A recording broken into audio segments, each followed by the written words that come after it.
My name is Angeline Jackson and I'm from Group 9. Me and my teammate will be presenting our title, which is Water Pollution and Air Pollution in Malaysia and how the government and NGO overcome it. I'll start with the introduction, where air and water pollution has always been a problem in our country. It is very common where we experience haze and water disturbance in some part of Malaysia every year.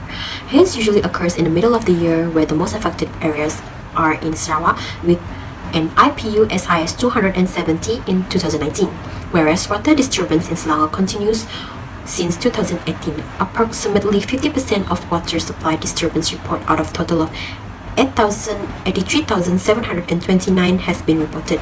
Water pollution is defined as the presence of physical, chemical, or biological substance in water large quantities and the change the water qualities and damage living organisms in rivers, streams, and oceans.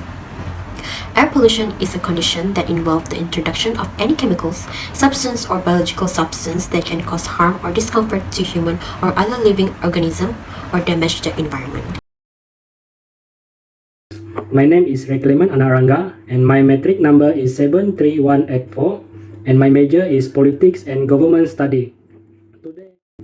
Today I will share my research, and the title of my presentation is Identify Recent Issues that Relate to Air and Water Pollution in Malaysia. Let me introduce my outline first. I will relate my point with the water and air pollution issue in Selangor and Sarawak. Firstly, my first point is, as we know, every year the state of Selangor face water disturbance caused by pollution in their main water supply.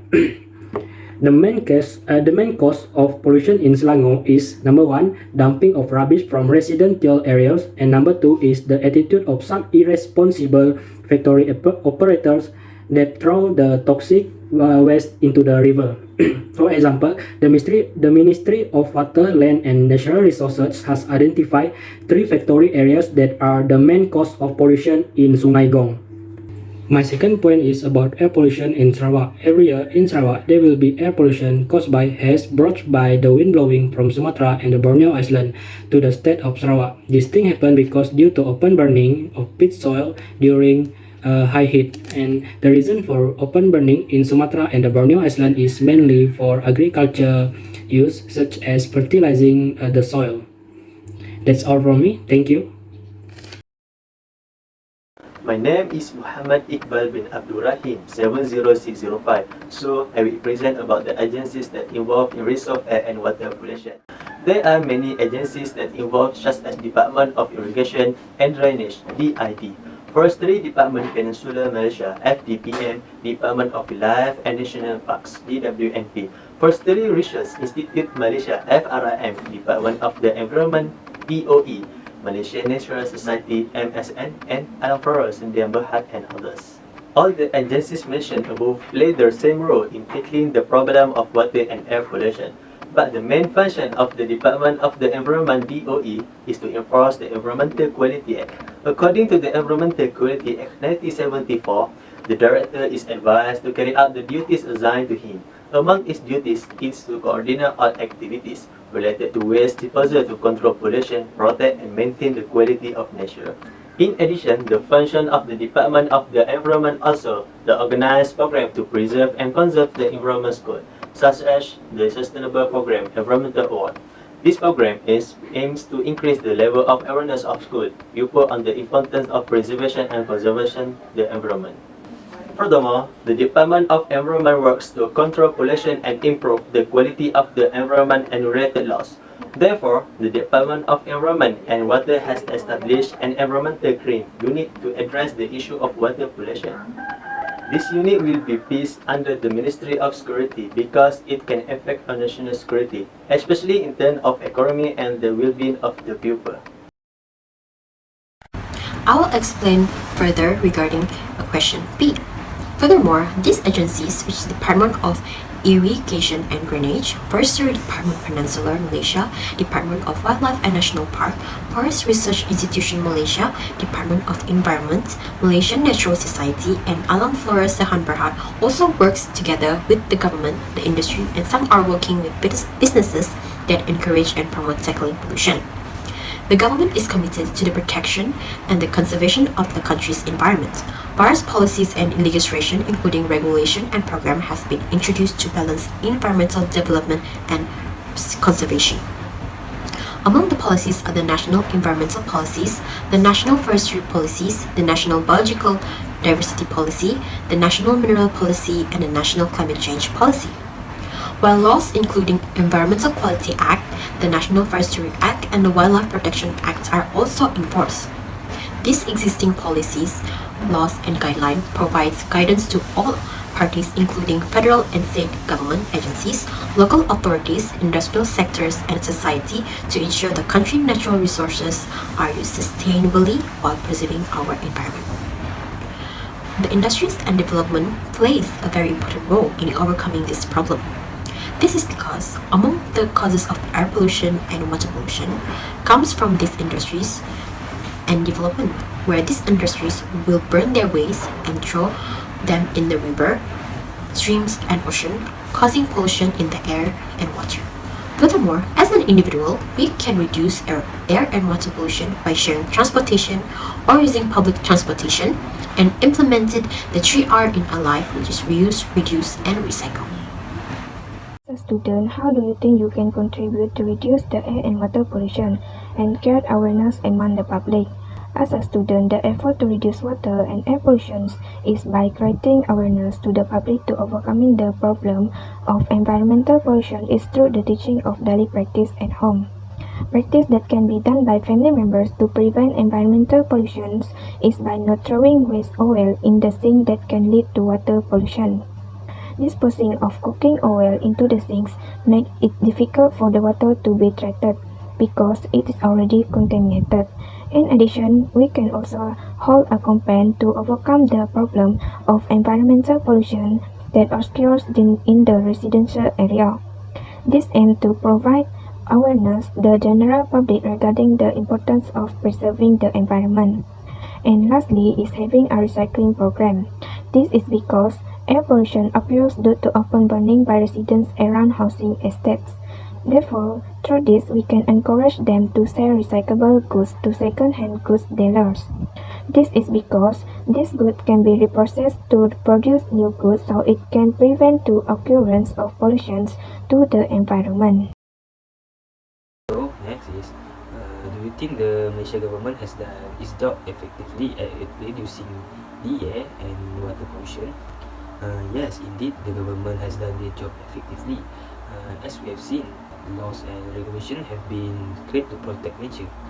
With citizen support and dedication for environmental protection, the government efforts and policies to design resolve environmental issues will succeed.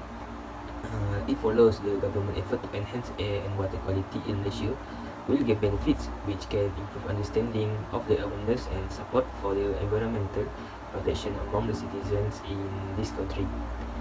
Malaysia is one of the country with rich water resources because the development has been the basis for the socio-economic development for this country. Now the situation is from being the relative abundance to one of scarcity in this country. This caused by the population growth and urbanization, industrialization, and the expansion of agriculture, which is imposing rapidly increasing demand and pressures on water resources in Malaysia.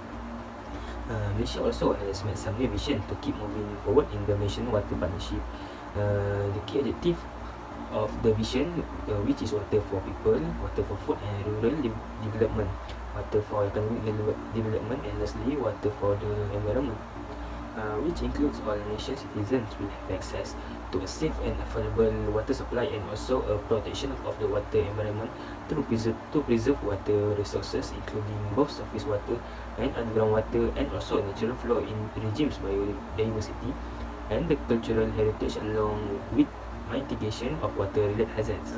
In 2030, it can be described about the outlook on the air and water, about the quality and the pollution in Malaysia, which right now the country prides itself on having a water sector that is managed efficiently and in an integrated manner.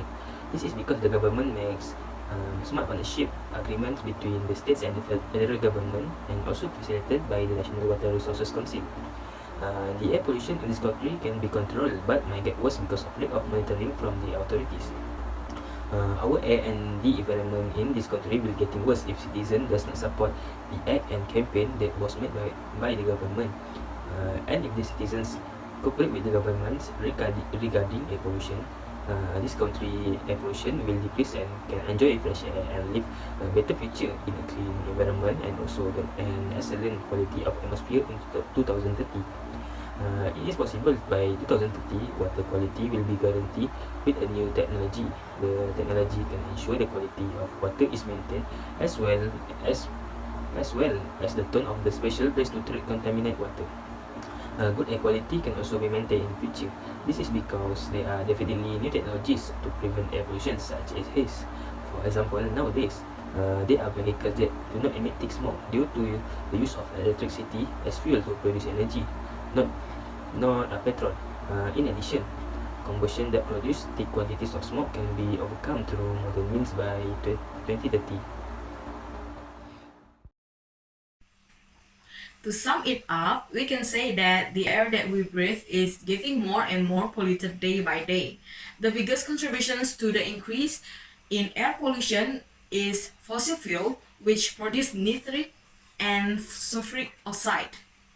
But humans have taken this problem seriously and are devotedly working to eradicate the problem that they have created. Further, the water is polluted in the name of industrial development, religious practice, and more will cause a shortage of drinking water. Without water, human life is not possible.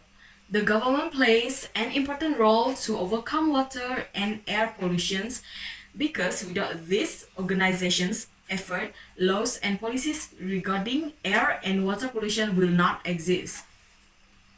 Moreover, to make sure we have a clean water and air, citizens should always take their part as well and always be mindful when dumping their waste and doing an open burning because our action will determine the future.